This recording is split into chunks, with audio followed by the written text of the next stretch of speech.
Hey there, so before you get comfortable, take a moment to like the video and subscribe, but only if you genuinely enjoy what I do here. And let me know in the comments where you're tuning in from and what time it is. It's always fascinating to see who's joining us from around the world. Alright, dim the lights, maybe turn on a fan, something soft in the background. Let's just breathe for a second. Imagine waking up to someone puking in the alley below. Not poetic, not dramatic, just wet, cold, and real. Your window? A hole in the wall covered with cloth. Glass is for churches or people who get paid more than for copper coins a night. You're in a brothel. They call it a chamber. It's the size of a pig pen. Smells like one too. You shift on your straw mattress, lumpy, alive with fleas, and something crunches under your hip. You tell yourself it's an almond. From a festival you didn't go to, no pillow, just rags. You curl them under your neck, scratch a bite, stare at the ceiling beam. Pray today doesn't bring another friar with a foot fetish. You mutter a quick Hail Mary Magdalene, throw off the damp blanket, always damp, and get up. Gertrude's down the hall, giggling, coughing, bragging about betting a nobleman. No one believes her, but we like the dream. Then creak the madam's footsteps, ledger in hand. Shouting about unpaid fees, torn sheets, someone using the good honey soap. Again, you move fast. Rent's late, rouge is low, first clients in 10 minutes. A city guard, halitosis, loves flattery. You splash water on your face, cold, wakes you up. Doesn't make you clean, you sigh, straighten your back.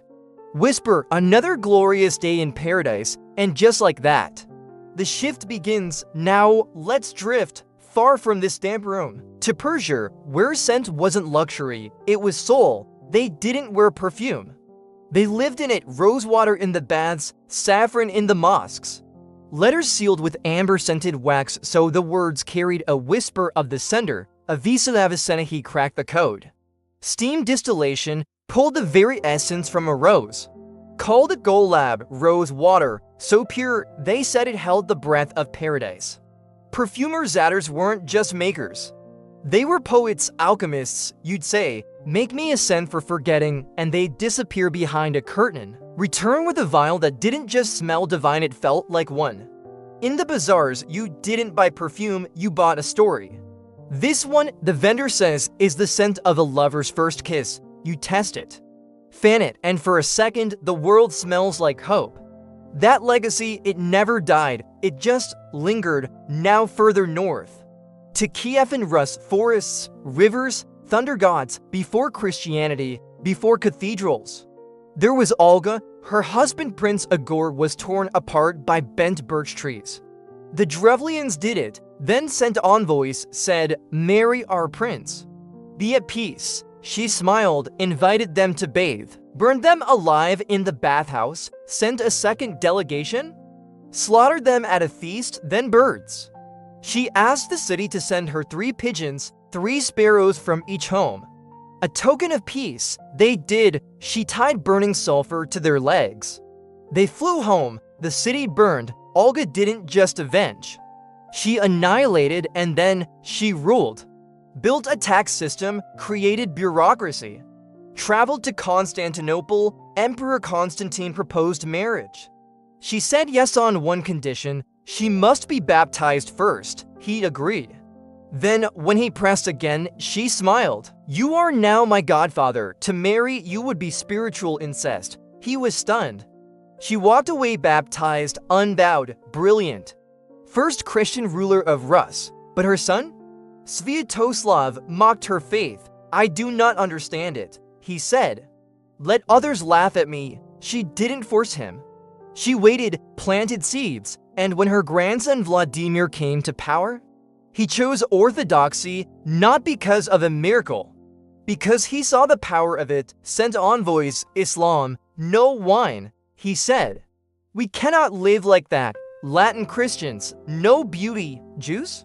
If your God rejected you, how can I worship him? Then Constantinople, Hagia Sophia, gold, incense, choirs like angels. We did not know, his envoys said, whether we were in heaven or on earth. Vladimir chose orthodoxy. But he wanted more, a Byzantine princess, Anna, born in the purple. They refused, so he invaded Crimea, captured Chersonesus. "Give me the princess," he said, "or keep your city in ruins." They agreed.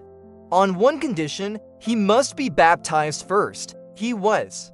Then came Anna, then the baptism of Kiev. Thousands men, women, children led into the Dnieper River. Cold, sacred, the idols torn down. Perun, god of thunder, dragged through the streets. Thrown into the same river, pagan temples became churches. And just like that dress was Christian, by force, by water, by fire. But here's the truth, Vladimir gets the credit. But it was Olga who laid the ground. It was the Persian adders who taught the world that scent could be prayer. And it was the woman in the brothel who laughed at a terrible poem about her red hair being like stew at night when all are fed, who still found a way to say, "I'm here. I'm surviving, we remember the kings." The saints, the conquerors, but the real stories? They're in the quiet moments, the vinegar scrub. The figs from the bishop's nephew, the way Robert the Rat drags a crust like it's treasure.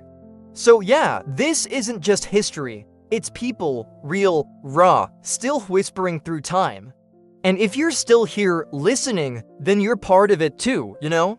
Sometimes I wonder if the world remembers the quiet ones. Not the kings, not the saints with halos and hymns, but the ones who just stayed, who kept breathing when everything said don't, who laughed at a terrible poem about stew and red hair, who scrubbed linens in icy water with cracked hands, who survived. I think about her Gertrude snoring face down on a hearth rug, wearing a stolen belt as a headband. She's probably dreaming of bishops and gold, or maybe she's not dreaming at all. Maybe she's just tired, tired like we all are. Tired in a way that doesn't go away with sleep. And yet, she gets up every time. We all do. Because that's the thing no one talks about. It's not the violence, the sex, the shame. It's the routine, the waking, the washing, the pretending. The way you learn to move your body like it belongs to someone else, just to make it through the day. But still somehow you keep a piece of yourself. A fig here, a crust of bread there, a laugh in the dark, and that's enough. Now, let's go back, not to brothels, not to blood. Let's go to a garden, a Persian garden, lush, quiet, birds in the trees, water trickling through stone channels. The air thick with jasmine, you close your eyes, breathe, and for a second, you're not in pain. You're not afraid, you're just there, alive, held. That's what scent could do. It wasn't magic, but it felt like it. In Persia, they didn't just use perfume. They lived in it like fish in water, like birds in sky. A woman would anoint her wrists with rose oil before meeting her lover. A king would burn oud in his chamber before making war. A poet would write verses with saffron ink, so the words carried warmth. And when someone died, they wrapped them in cloth soaked in amber and myrrh. Not to hide the smell of death, but to say, you were loved. You were beautiful, you mattered. That's the truth no textbook will tell you. Fragrance wasn't luxury, it was love, but love doesn't always win. Sometimes it has to wait, like Olga. She didn't burn a city with birds because she was angry. She did it because she had no choice. She was a woman in a world that only respected strength. And if you couldn't fight with a sword, you had to fight with your mind. So she did, she burned them, all of them, and then? She ruled, not as a widow, not as a regent, as a queen. No crown, no throne, but power absolute. She built systems, created order, traveled to Constantinople like she belonged there because she did. And when the emperor tried to marry her, she smiled, said, "You can't, you're my godfather now." Can you imagine? A woman, alone, in a foreign court, outsmarting an emperor with his own religion? She didn't shout, didn't cry, just won. And then she walked away with gifts, with dignity, with a cross. But here's the part that gets me. She didn't force her son to convert. She didn't burn the pagan temples. She just lived differently. She went to church. She prayed. She helped build a small chapel in Kiev, and when her son laughed and said, I don't understand this faith. She didn't argue. She waited because she knew something. Change doesn't come from force. It comes from example, from showing up every day. Even when no one's watching, even when your own son thinks you're foolish. She planted seeds, and years later, her grandson stood on the banks of the Dnieper River. Thousands of people waded into the cold water. Priests raised icons, chants rose into the sky. And Vladimir Warlord, womanizer, pagan declared, "This is our faith now." He gets the credit. But we know the truth. It was her, Olga, the woman who burned a city. And then built a nation. Now, let's talk about the madam. Yeah, her. The one with the ledger, the one who takes the last edible bit of bread. The one who shouts about fees and vinegar traps. We hate her, we do, but what if she was just trying to survive too? What if this brothel is all she's got? What if she was once a girl like us? Young, scared, sold, and now she's not cruel. She's hardened, she's not evil, she's exhausted. She doesn't laugh, doesn't cry, just counts coins and makes sure the roof doesn't fall in. Maybe she dreams of a garden, of rose water, of silence. Maybe she remembers a time when someone called her by her real name, not madam, not boss, but something softer, something kind. We don't know her story, but I think if we did, we might not hate her, we might just see her. And that would change everything. And what about the bishop's nephew? The one who comes with dried figs and bad poetry. We mock him, we should. But he's not a monster, he's just lost. Trapped in a robe, in guilt, in a faith that tells him he's sinful for wanting touch. So he comes here, not for sex, for connection. For someone to say it's okay, even if it's a lie. Even if it's for 2 pennies and a loaf of bread, he leaves a poem, a cross, a prayer. Not because he's holy, because he's human.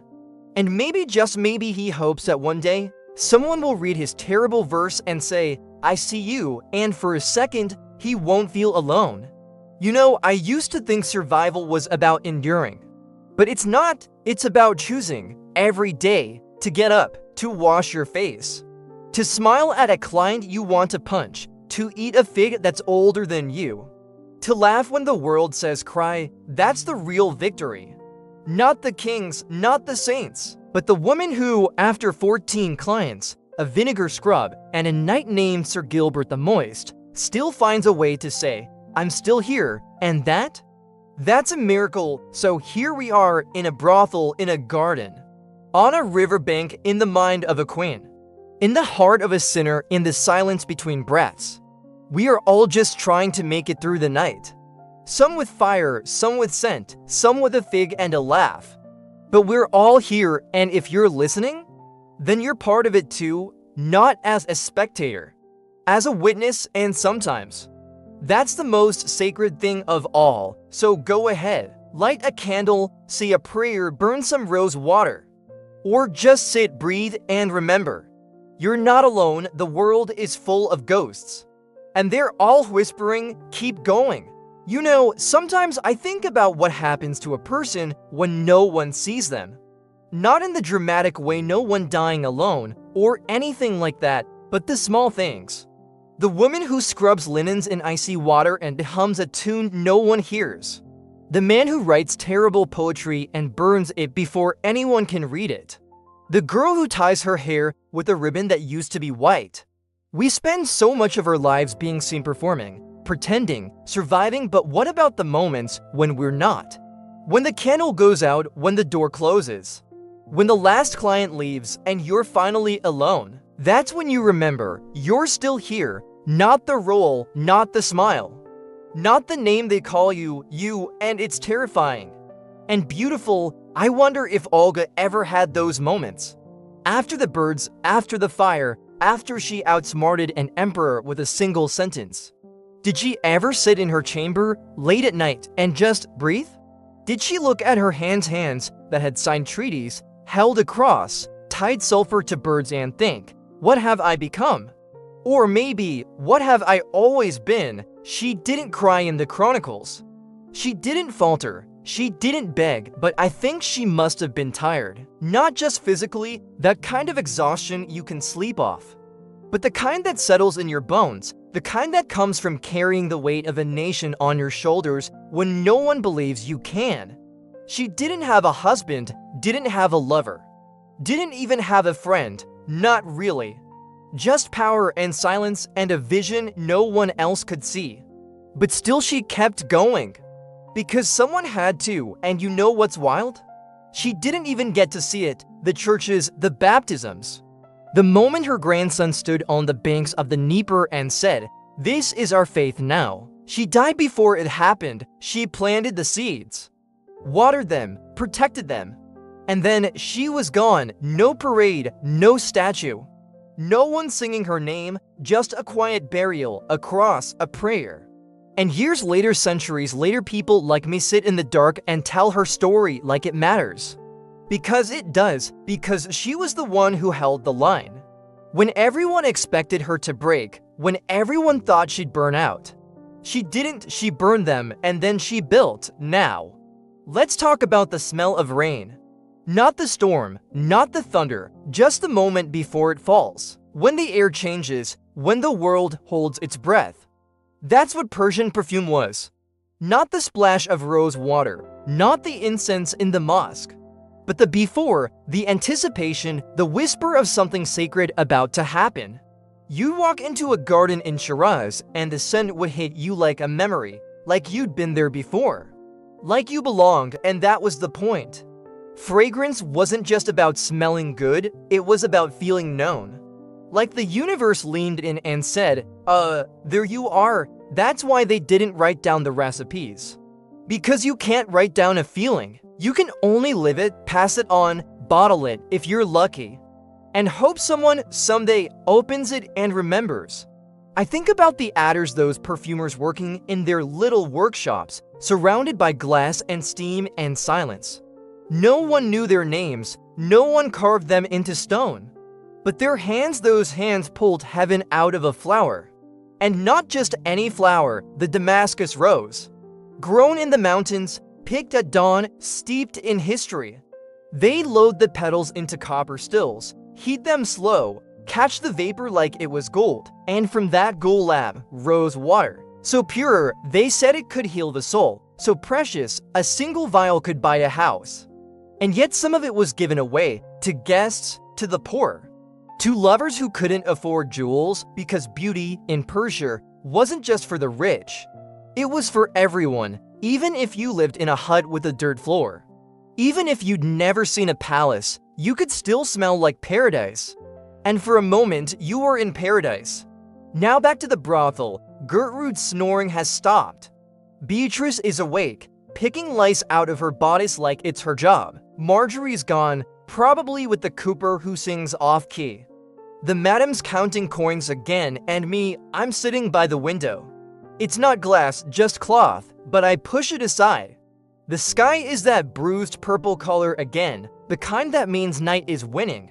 I take a bite of the fig. It's dry, chewy, but sweet, and for a second, I forget where I am. I'm not in a brothel, I'm not a chamber. I'm not for copper coins a night, I'm just a woman. Eating a fig, looking at the sky, and that's enough.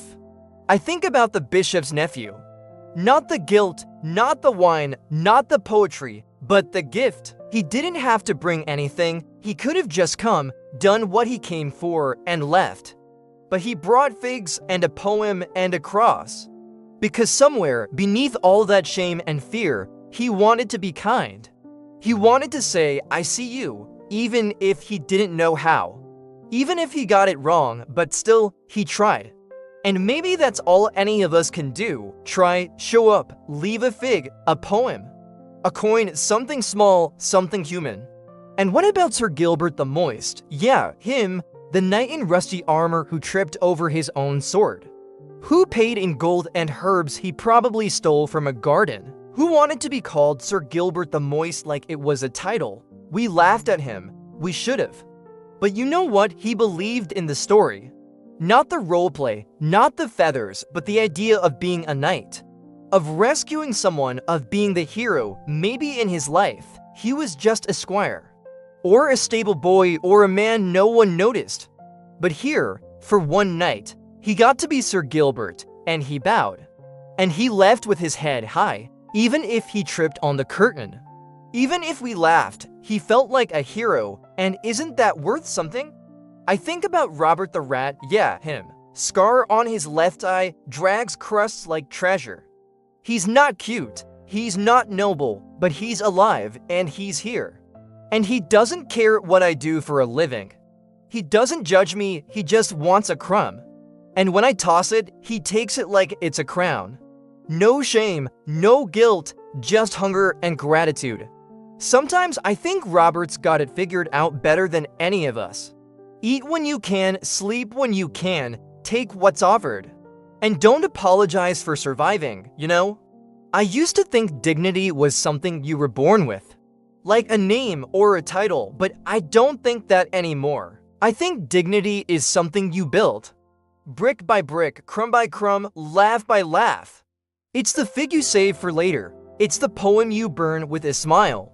It's the way you tie your scarf tighter and walk toward the door, even when you're tired, even when the world says you're nothing.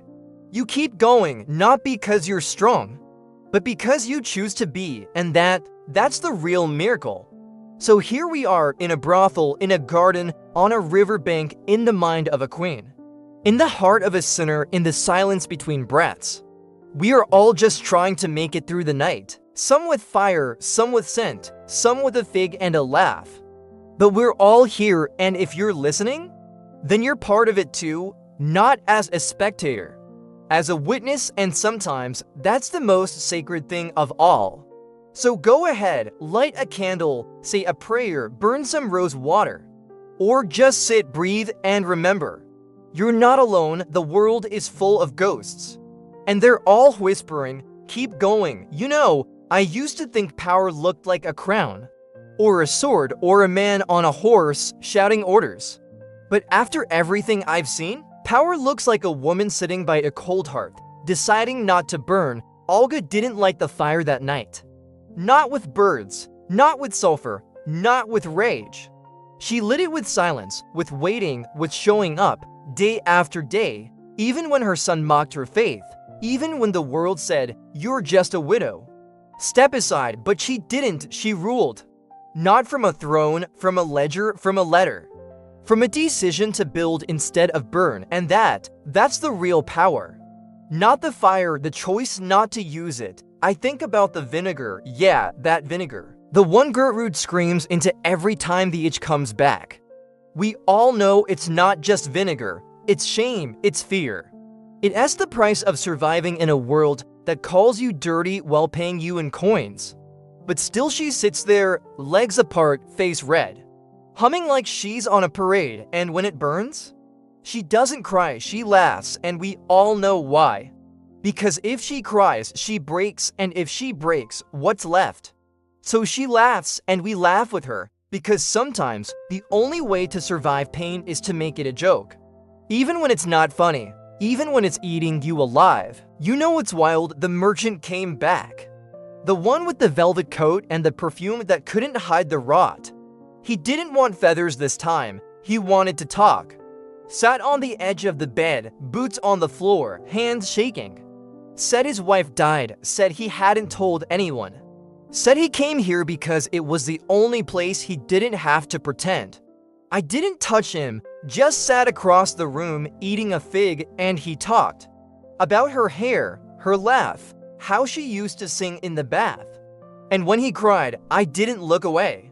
Because in that moment, he wasn't a client, he was a man, and I was just there, not for sex, for witness. And when he left, he didn't tip, just said, thank you, and walked out like a different person. You don't learn that in training, you just know it. When silence is the only gift you can give.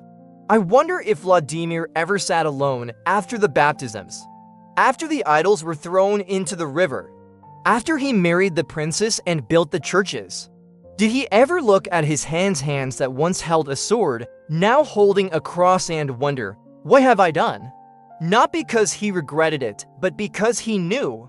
He knew it wasn't faith, it was strategy. He knew the people didn't believe, they just obeyed, and still he did it. Because sometimes belief starts with a command, sometimes salvation comes by decree. And maybe that's enough, maybe the heart catches up later. Maybe it already was. I think about the poem. The one from the scribe, the one that compared my hair to stew. We burned it, but I still remember it. Not because it was good, because someone tried. In a world that tells us we're nothing, that poem said, I see you. Even if he saw me wrong, even if he spelled love like luff, still, he saw me.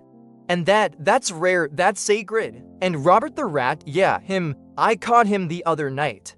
Not in a trap, just watching me from the corner, eyes bright, not scared. Just present, I held out a crumb.